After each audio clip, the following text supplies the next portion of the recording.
तुम लोगों ने पुराने कुएं का नाम तो सुना है, लेकिन क्या तुम में से किसी ने उसकी रात वाली आवाजें कभी सच में सुनी हैं? नंदू हंसने की कोशिश करता हुआ बोला, काका, रात में हर चीज डरावनी लगती है। हवा भी चले तो लोग भूत समझ लेते हैं। गंगाराम काका की आंखें हल्की सिकुड़ गईं। उन्होंने धीरे धीरे चाय का घूंट लिया। हवा और आवाज में फर्क होता है नंदू। हवा पेड़ हिलाती है, लेकिन वह आवाज नाम लेकर बुलाती है। रघु चाय बनाते बनाते रुक गया। फिर वही कुएं वाली बात काका, आपने आज तक पूरी कहानी किसी को नहीं सुनाई। गंगाराम काका की नजर दुकान के बाहर अंधेरे में चली गई, जैसे उन्हें वहां कुछ दिख गया हो। फिर उन्होंने बहुत धीमी आवाज में कहा, क्योंकि कुछ कहानियां सुनाने से लौट आती हैं, लेकिन आज शायद कहना जरूरी है, बहुत जरूरी। यह सुनते ही बेंच पर बैठे बाकी लोग भी चुप हो गए। चाय की दुकान के बाहर हवा का एक तेज झोंका आया। आज से 10 साल पहले की बात है, जब गांव के बाहर वाले खेत अभी इतने घने नहीं हुए थे और पुराने पीपल के पीछे वाला कुआं रोज इस्तेमाल होता था। वह कुआं गांव के किनारे पर था, पत्थरों से बना, गोल, गहरा। दिन में साधारण लगता था, पर शाम ढलते ही उसके आसपास की हवा बदल जाती थी। गांव की औरतें सूरज छिपने से पहले ही वहां से पानी भरकर लौट आती थी, क्योंकि एक बात बहुत पुरानी थी, सूरज डूबने के बाद उस कुएं के पास मत जाना। पर उस समय गांव में एक लड़का था, रवि। शहर से पढ़ाई करके आया था, समझदार था, तेज था और गांव वालों की भूत प्रेत वाली बातों पर कभी विश्वास नहीं करता था। रवि का छोटा भाई मोहन बार बार उसे समझाता, भैया, सब लोग मना करते हैं, शाम के बाद कुएं के पास मत जाना, वहां से रोने की आवाज आती है। रवि मुस्कुरा कर कहता, गांव वाले हर पुरानी चीज में भूत ढूंढ लेते हैं, कुआं है, कोई जादू का दरवाजा नहीं। रवि की माँ सरस्वती भी उसे टोकती थी, बेटा, बहादुरी ठीक है, लेकिन हर बात को हंसी में उड़ा देना ठीक नहीं। कुछ जगहों से दूर रहना ही अच्छा होता है। रवि सम्मान से सिर हिलाता, पर मन ही मन सोचता, डर सिर्फ दिमाग में होता है। एक शाम गांव में अचानक पानी की बहुत जरूरत पड़ गई। रवि के घर मेहमान आए हुए थे, घड़े खाली हो चुके थे, आसमान में बादल थे और शाम जल्दी उतर आई थी। सरस्वती ने मोहन से कहा, जल्दी से कुएं से पानी भर ला, लेकिन अगर अंधेरा हो गया हो तो मत जाना। मोहन घबराया। मैं नहीं जाऊंगा अम्मा, वहां अंधेरा हो गया है। रवि वहीं बैठा था। वह उठ खड़ा हुआ। ठीक है, मैं जाता हूँ, 2 घड़े पानी भरकर अभी ले आता हूँ। सरस्वती का चेहरा उतर गया। रवि, मत जा, पड़ोस से मांग लेंगे। रात में उस कुएं के पास जाने की जरूरत नहीं। लेकिन रवि हंसा। अम्मा, मैं बच्चा नहीं हूं, अभी आया। उसने रस्सी और बाल्टी उठाई और अकेला कुएं की तरफ चल पड़ा। कुएं का रास्ता खेतों के बीच से होकर जाता था। दोनों तरफ ऊंची फसलें थीं। शाम का अंधेरा तेजी से उतर रहा था। कभी कभी झींगुरों की आवाज आती, दूर कहीं उल्लू बोलता। रवि तेज कदमों से चल रहा था। उसके मन में डर नहीं था, पर जैसे जैसे वह कुएं के पास पहुंचता गया, हवा ठंडी होती गई। अचानक उसे लगा जैसे उसके पीछे कोई चल रहा है। सूखी पत्तियों पर दबे कदमों की बहुत धीमी आवाज। Sir, sir. रवि रुका, पीछे देखा, कोई नहीं। वह फिर आगे बढ़ा। कुछ कदम बाद उसे बहुत धीमी सिसकियों की आवाज सुनाई दी, जैसे कोई औरत रो रही हो। रवि ने भौहें सिकोड़ ली। शायद हवा है या कहीं कोई जानवर फंस गया होगा।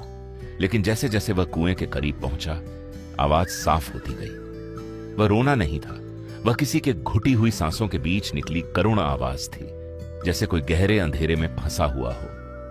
कुआं सामने था, काले पत्थरों से बना गोल घेरा, काई जमी हुई थी। आसपास कोई नहीं था, लेकिन उस जगह की खामोशी असामान्य थी।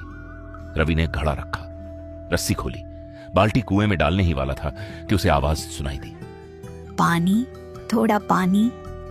रवि का हाथ रुक गया। उसने चारों तरफ देखा, कोई नहीं। फिर वही आवाज आई, इस बार कुएं के अंदर से, पानी, मुझे बहुत प्यास लगी है। रवि के शरीर में हल्की सिहरन दौड़ गई। उसने कुएं के अंदर झांका। नीचे सिर्फ अंधेरा था, बहुत गहरा अंधेरा, कुछ दिखाई नहीं दे रहा था। फिर अचानक नीचे कहीं से दो सफेद सी चमकती आंखें दिखाई दी। रवि तुरंत पीछे हट गया। उसका दिल तेजी से धड़कने लगा। कुछ सेकंड तक वह खामोश खड़ा रहा। फिर उसने खुद को समझाया, शायद कोई जानवर गिर गया है या पानी में चांद की रोशनी पड़ रही है। लेकिन आज अमावस्या थी, आसमान में चांद था ही नहीं। रवि ने यह बात सोची और पहली बार उसके मन में डर की बहुत पतली रेखा उभरी। रवि ने हिम्मत करके फिर कुएं में झांका। इस बार अंधेरे के भीतर से धीरे धीरे एक चेहरा ऊपर आता दिखाई दिया। बहुत सफेद, भीगे बाल, काली धंसी हुई आंखें और होठों पर ऐसी मुस्कान जिसमें दर्द भी था और डर भी। रवि का गला सूख गया। वह पीछे हट गया। भागो मत, बस एक लोटा पानी दे दो, बहुत प्यास लगी है, बहुत सालों से। रवि के हाथ कांपने लगे। तू कौन है? जब जिंदा थी तब किसी ने नाम नहीं पूछा। अब मर गई हूं तो सब जानना चाहते हैं कि मैं कौन हूं। रवि के पैरों तले जैसे जमीन खिसक गई। अब उसे यकीन हो गया। वह घड़ा वहीं छोड़कर भागा। रास्ता वहीं था, लेकिन अब हर चीज बदल गई थी। खेतों की सरसराहट तेज लग रही थी। अंधेरा गहरा हो चुका था। रवि को बार बार महसूस हो रहा था कि कोई उसके पीछे दौड़ रहा है। एक बार उसे साफ सुनाई दिया, रवि रुक जाओ। यह आवाज उसकी मां जैसी थी। उसने पीछे मुड़कर नहीं देखा। वह भागता हुआ घर पहुंचा। सांसें तेज थीं, चेहरा पसीने से भीगा था। सरस्वती उसे देखकर घबरा गई। क्या हुआ? तू पानी कहाँ छोड़ आया? और तेरी हालत ऐसी क्यों है? रवि कुछ सेकंड बोल ही नहीं पाया। फिर कांपती आवाज में बोला, अम्मा, कुएं में कोई है, कोई औरत। उसने मुझसे पानी मांगा। उसने मेरा नाम भी लिया। घर के अंदर सन्नाटा छा गया। मोहन डर से मां के पीछे छिप गया। सरस्वती के चेहरे से खून उतर गया। उस रात खाना नहीं बना। घर में कोई चैन से नहीं बैठा। देर रात रवि के पिता हरिदास लौटे। उन्हें सारी बात बताई गई। हरिदास कुछ देर तक चुप रहे, फिर बहुत धीमे बोले, मैंने सोचा था यह बात मेरे साथ चली जाएगी, लेकिन शायद अब वक्त आ गया है कि सच बताया जाए। रवि ने उनकी तरफ देखा। कौन सा सच बाबूजी? हरिदास की आवाज भारी हो गई। उन्होंने कहा, 20 साल पहले उसी कुएं में एक औरत कूदी थी। उसका नाम गोमती था। गोमती गांव के गरीब घर की बहू थी। उसका पति शराबी था। ससुराल वाले उसे ताने देते थे। वह अक्सर कुएं से पानी भरने आती थी और अकेले रोती रहती थी। एक रात गांव में किसी ने उसकी मदद की पुकार सुनी थी।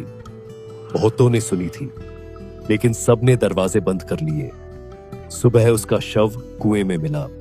रवि की आंखें फैल गईं। तो गांव वालों ने उसे बचाया क्यों नहीं? अगर सबने आवाज सुनी थी तो कोई गया क्यों नहीं?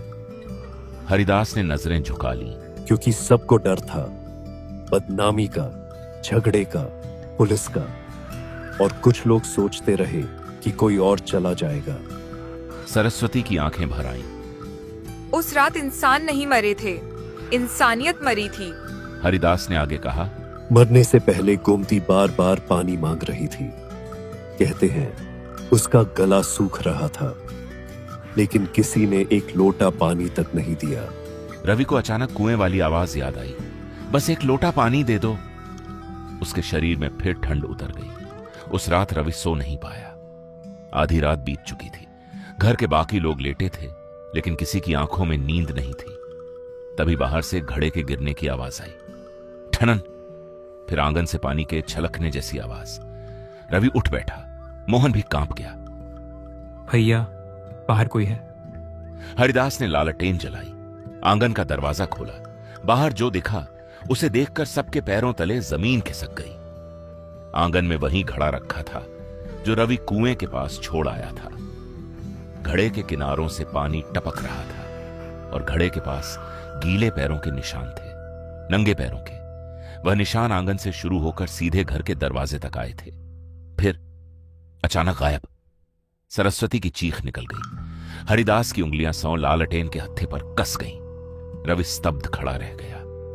तभी अंधेरे से बहुत धीमी आवाज आई, पानी तो ले आई, अब क्या कोई दरवाजा खोलेगा?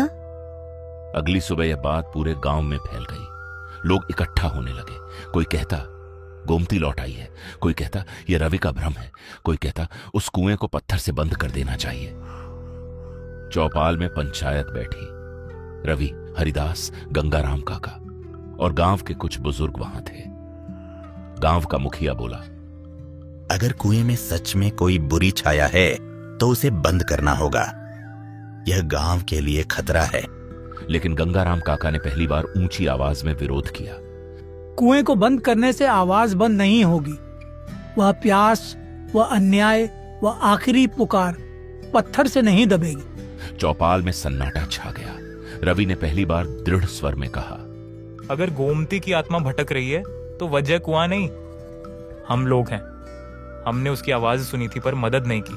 बहुतों ने नजरें झुका ली। मुखिया ने कठोर होकर कहा, पुरानी बातों को उखाड़ने से गांव की बदनामी होगी। रवि की आंखों में गुस्सा भर गया। बदनामी सच से नहीं होती, कायरता से होती है। और अगर हमने फिर चुप्पी चुनी तो ये कभी खत्म नहीं होगा। गंगाराम काका ने रवि की ओर देखा। उनकी आंखों में पहली बार स्वीकृति थी। शाम को तय हुआ कि अगली रात कुछ लोग मिलकर कुएं के पास जाएंगे। गंगाराम काका, रवि, हरिदास और 2-3 गांव वाले।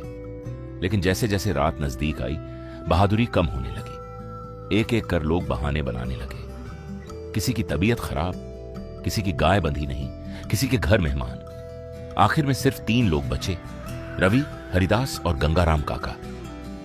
रात उतर रही थी। आसमान फिर बिना चांद का था। हवा ठंडी होती जा रही थी। गंगाराम काका ने चलने से पहले रवि की तरफ देखा।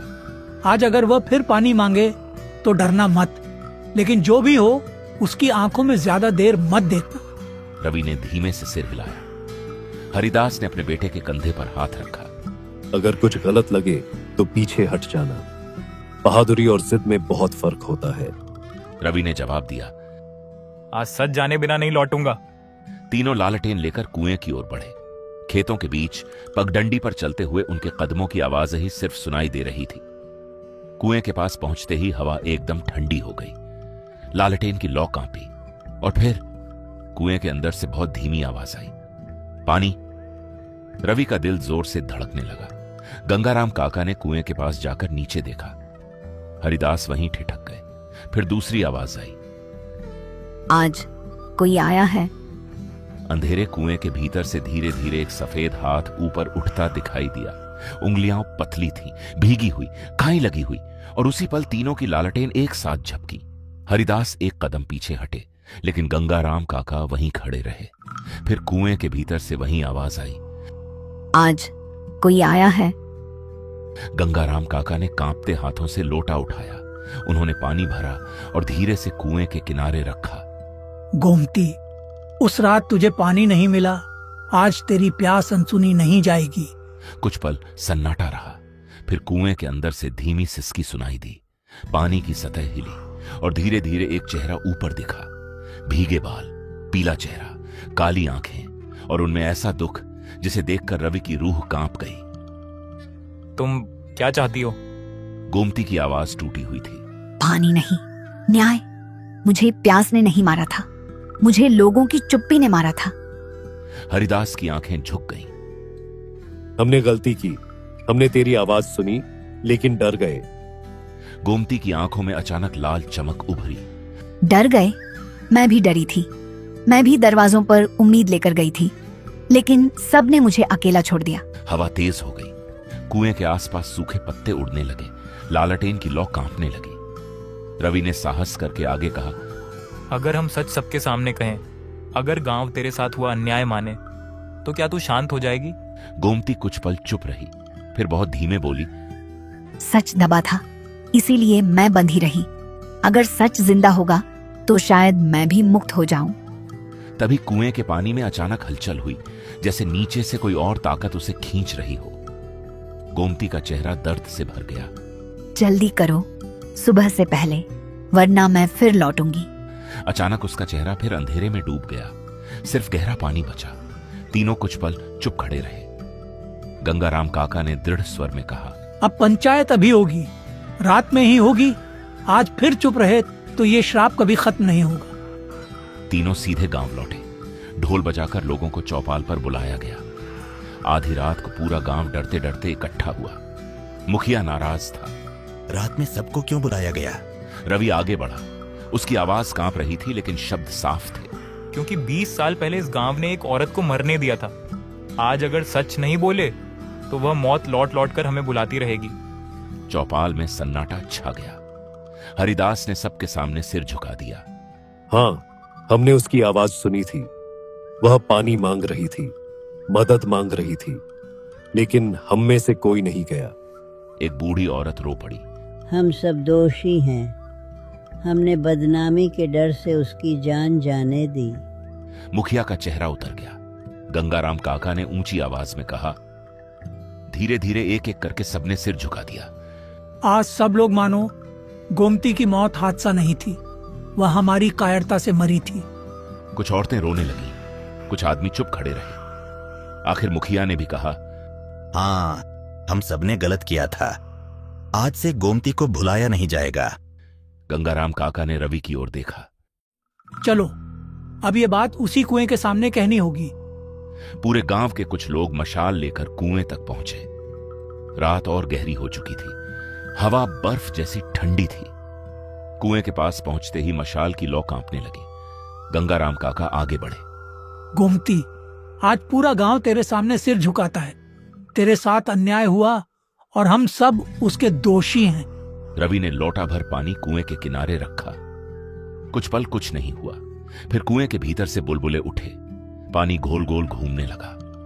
एक ठंडी हवा सबके चेहरों से टकराई। धीरे धीरे कुएं के अंदर से गोमती का चेहरा फिर दिखाई दिया, लेकिन इस बार उसकी आंखों में लाल चमक नहीं थी, सिर्फ थकान थी और बहुत गहरा दुख। आज मेरी आवाज सच में सुनी गई है। जिस रात मैं मरी थी, मुझे लगा था इंसान मर चुके हैं, लेकिन शायद शर्म अब भी जिंदा थी। अब मैं किसी को नहीं बुलाऊंगी। उसने पानी की तरफ देखा, फिर गांव वालों की तरफ। कुएं के पास खड़े लोग रोने लगे। इतना कहकर उसने लोटे के पानी को छुआ। पानी की सतह पर हल्की चमक उठी। फिर उसका चेहरा धुंध की तरह हल्का होने लगा। हवा थम गई। पेड़ों की सरसराहट रुक गई। कुएं के ऊपर फैला अंधेरा थोड़ा साफ हुआ और अगले ही पल गोमती गायब हो गई। कुआं फिर वैसा ही शांत था जैसे कुछ हुआ ही ना हो। अगली सुबह गांव वालों ने कुएं के पास एक छोटा सा पत्थर लगवाया। उस पर लिखा गया, गोमती, जिसकी आवाज देर से सही लेकिन सुनी गई। उस दिन के बाद सूरज ढलने के बाद भी उस कुएं से कभी रोने की आवाज नहीं आई। गांव वाले अब बच्चों को सिर्फ डराने के लिए कहानी नहीं सुनाते थे। रवि जब भी उस कुएं के पास से गुजरता, एक पल रुकता, पत्थर को देखता और मन ही मन कहता, अब तेरी प्यास बाकी नहीं रही।